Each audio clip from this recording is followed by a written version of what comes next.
Hello, and welcome to this reading of Book 20 of Emily Wilson's translation of the Odyssey, with the somewhat ominous title, at least if you're a suitor, The Last Banquet. Maybe that's like titling a mystery novel, The Butler Did It. I don't know. It's up to you. This is The Last Banquet, Book 20. And again, as always, I just suggest reading and listening and sort of annotating what stands out to you along the way. Odysseus was lying at the entrance on an untreated oxhide over which he heaped a pile of fleeces from the sheep the suitors sacrificed. Eurynomy spread a thick blanket over him. He lay there, but did not sleep. His mind was plotting how to kill the suitors. Then the girls, who had been sleeping with the suitors, slipped outside, giggling and happy to be out together. His heart was roused to rage. He wondered whether to jump at them and slaughter everyone, or let them have one very final night with those proud suitors.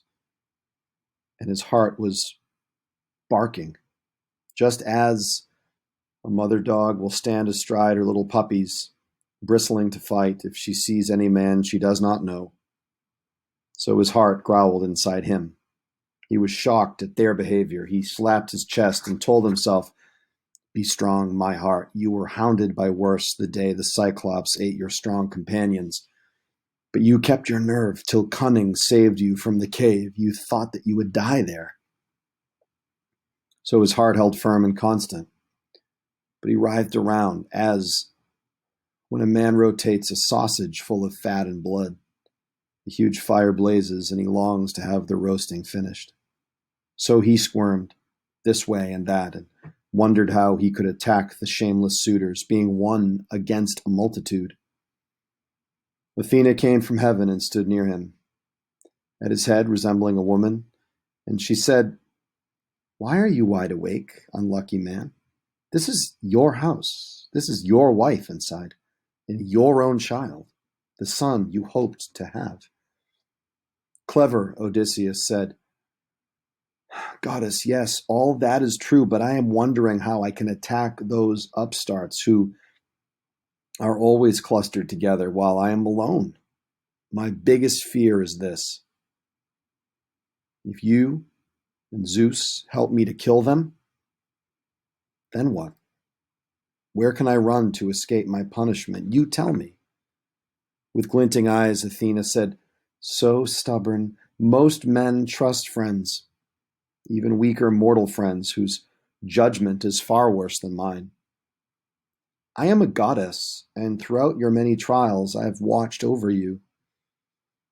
If you were ambushed, surrounded by not one but 50 gangs of men who hope to murder us, you would escape, and even poach their sheep and cows. Now, go to sleep. To stay on guard awake all night is tiring. Quite soon you will distance yourself, Odysseus, from trouble." With that, the goddess drenched his eyes with sleep, then flew back to Olympus. Sleep took hold, relaxed him, and released him from his worries. Meanwhile, his faithful wife was wide awake, crying and sitting upright in her bed against soft pillows. When her sobs subsided, she prayed, "O Artemis, majestic goddess, daughter of Zeus, if only you would shoot an arrow in my heart and kill me now, or let a gust of wind take hold of me and carry me across the misty clouds and fling me where the waters of the ocean pour forth and back again, as when the breezes took up the daughters of Pandareus after the gods destroyed their parents, leaving the daughters orphaned. Aphrodite helped them and gave them honey, cheese, and mellow wine, and Hera gave them beauty and good sense above all other women. Artemis increased their height. Athena taught them how to be most skillful in all handiwork. Then Aphrodite went to Mount Olympus to ask Zeus, Thunder Lord, to grant the girls good marriages. He knows all things, all fates, both good and bad. But Harpies seized and forced them to serve the cruel Furies. May the gods annihilate me just like them. Or may Artemis strike me dead, with my gaze fixed upon Odysseus. Let me not make a lesser husband glad. When someone weeps all through the day, quite overwhelmed by grief, but sleeps at night, forgetting everything, her pain is bearable. But I'm cursed with nightmares by some god. Last night a man was sleeping by me, just like him when he marched off to war. My heart was cheered. It seemed a vision, not a dream. As she said this, the golden dawn arrived. Odysseus heard his wife weeping and became confused. He thought that she was standing by his head and that she had already recognized him. He took the cloak and fleece with which he slept and put them on a chair inside the palace and took the ox hide outside to the courtyard, then raised his arms and prayed. O Father Zeus, O gods, if you have brought me back on purpose across dry land and sea to my own home after you made me suffer all that pain, let someone inside speak in words of omen, and Zeus display another sign outside. Zeus, lord of cunning, heard him, and he thundered from bright Olympus, high above the clouds. Odysseus was happy. Then a woman, a wheat grinder, inside the house nearby, spoke words of omen. 12 slaves worked the mills to grind the wheat and barley for the king. The rest had finished and gone to sleep. The weakest one was still at work. She paused her mill and spoke. He heard it as an omen. King Zeus, king of gods and humans, you made thunder boom from a cloudless sky, a sign for someone. Fulfill a poor slave's prayer, that this will be the last day the suitors dine in style here in the old king's house. My knees are sore from this exhausting work of grinding grain for them. I pray this is their final meal. This sign, and Zeus's thunder, made her master glad and more certain he would get revenge on those who did him wrong. The other women gathered and lit a fire in the hearth. Godlike Telemachus got out of bed and dressed, and slung his sword across his back. He tied his sandals on his well-oiled feet, and took his sharp and sturdy bronze-tipped spear. Standing across the threshold, he called out to Eurycleia, Nanny, did you women make sure our guest was honored with a meal and comfortable bed? Or did he lie there neglected? This is typical of Mother. She may be clever, but she acts on whims. She treats unwanted guests with great respect and rudely sends the better ones away. The nurse said, tactfully, Child, do not blame her, not now. He drank some wine and chose a chair. He said he had already had his dinner. She asked him, and at bedtime she brought out a cot so that the girls could make his bed. Poor destitute old man. He would not take nice bedding. He slept outside on the porch, on oxhide and a fleece. We spread a cloak on top of him. Telemachus marched off out of the palace with his sword in hand, accompanied by 2 swift dogs, and went down to the meeting place of the Achaeans. Then noble Eurycleia, child of Ops, called to the slaves. Now hurry. You girls sweep the floors and sprinkle them. Spread purple cloths across the chairs. You others, sponge the tables and wash the double-handed cups and bowls. And you, go fetch the water from the spring. Be quick. They will be coming soon. It is a festival for all of them today. They listened carefully and followed orders. 20 ran off to fetch the dark spring water. The other well-trained slaves were working hard around the house. The able-bodied men came in and chopped the wood. They knew their work. The women got back from the spring, and with them the swineherd came with 3 fat pigs, his best. He penned them in the yard to root around and kindly asked Odysseus, My friend, are they now treating you with more respect or still abusing you just as before? Odysseus, the cunning strategist, replied, Eumaeus, may the gods avenge these upstarts for their wickedness and schemes. The scoundrels have abused me in a house which is not theirs. They show no shame. While they were talking in this way, Melanthius arrived with 2 more herders They were driving the very fattest she-goats from the flock, a contribution to the suitors' banquet. He tied the goats up on the portico and started picking on Odysseus. Stranger, are you still here, still causing trouble with begging and annoying those inside? I promise you a beating if you stay. Your begging is not welcome. This is not the only place in Greece where there's food.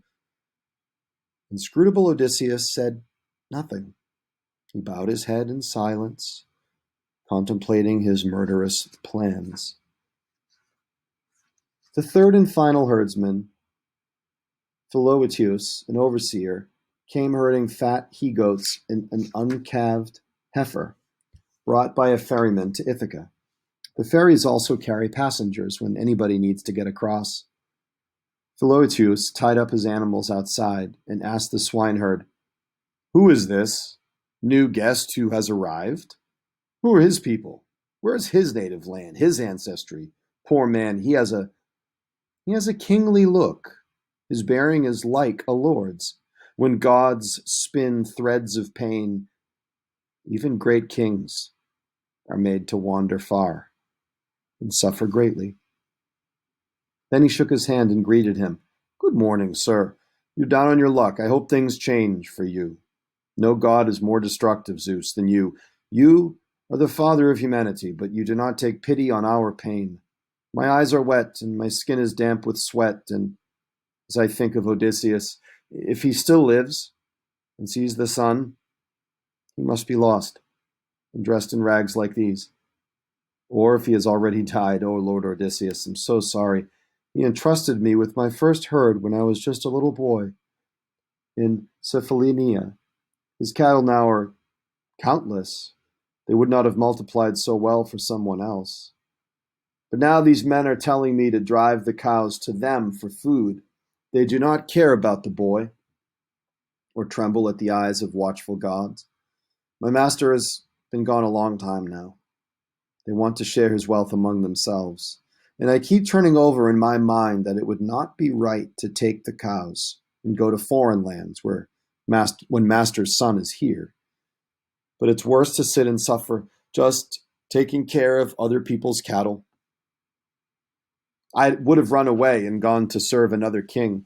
Things are unbearable, but I keep hoping my unlucky master will come back from wherever he may be and scatter all these suitors in the halls. Crafty Odysseus replied, I see you are intelligent, so I will swear a solemn oath to you. I vow by Zeus and hospitality and by this hearth that while you are still here, Odysseus will come back home. And if you want, you can watch as the boys who swagger here are killed. The cowherd answered, Stranger, may Zeus make your words come true, and you would see my strength and how prepared my hands would be to fight. Eumaeus also prayed to all the gods to bring his many-minded master home. As they were talking in this way, the suitors were planning how to kill Telemachus. But then an eagle flew high on their left, holding a wild dove. Amphinomus said to them, Friends, this plan of ours, this murder, will fail. So let us think about our banquet. They all agreed and went inside the house of godlike King Odysseus. They spread cloths on the chairs and sofas, and they killed large sheep, fat goats, big pigs, and one tame cow. They cooked the innards and divided them and mixed the wine in bowls. The swineherd poured it into cups. Philœtius served bread in baskets, and Melanthius passed around the wine. They helped themselves to all the food. Then, thinking carefully, Telemachus seated Odysseus inside the hall, beside the stony threshold, and he brought a table and a stool. He served him meat and poured a gold cup full of wine and said, Now you're sitting here and drinking wine among them. I will stop them touching you or mocking you. This is no public house. Odysseus acquired it for me. And you there, suitors, please, no blows or insults. We do not want to start an argument. They bit their lips, surprised to hear the boy speaking so boldly, and Antinous, Eupeithes' son, declared, My lords, we must accept the threats Telemachus has made, annoying though they are. Zeus would not let us kill him, or else by now we could have stopped his speechifying in our banquet hall. Telemachus ignored him, and meanwhile the houseboys drove 100 animals through town for sacrifice. The Ithacans assembled at Apollo's shady grove, the lord of archery. Inside the house, the suitors cooked the meat kebabs, took out the skewers, then divided up the portions, a splendid feast. They served Odysseus an equal portion with their own. His son Telemachus had ordered them to do so. But still Athena would not let the suitors refrain from hurtful insults and abuse, so even deeper bitterness would sink into the heart of great Odysseus. One lawless man from Same named Sisyphus, encouraged by extraordinary wealth, had come to court Odysseus's wife because he had been absent for so long. He shouted to the other reckless suitors, "Listen, this stranger got an equal share, as is appropriate. It would, of course, be wrong to disrespect a guest who comes to visit our Telemachus. Let me give him a welcome gift, so we can give gifts to the bath attendant or some other house slave here in the palace." Then he grabbed an ox foot from the basket, and he hurled it towards Odysseus, who smoothly ducked, bowing his head, and smiled in scornful rage. The ox foot struck the wall. Telemachus scolded Sisyphus. "You were very lucky you failed to hit the stranger. He avoided the blow himself. I would have thrust my sword right through your belly, and your father would have held your funeral and not your wedding. So from now on, you all should stay in check here in my house. I used to be a child, but now I understand things, good and bad.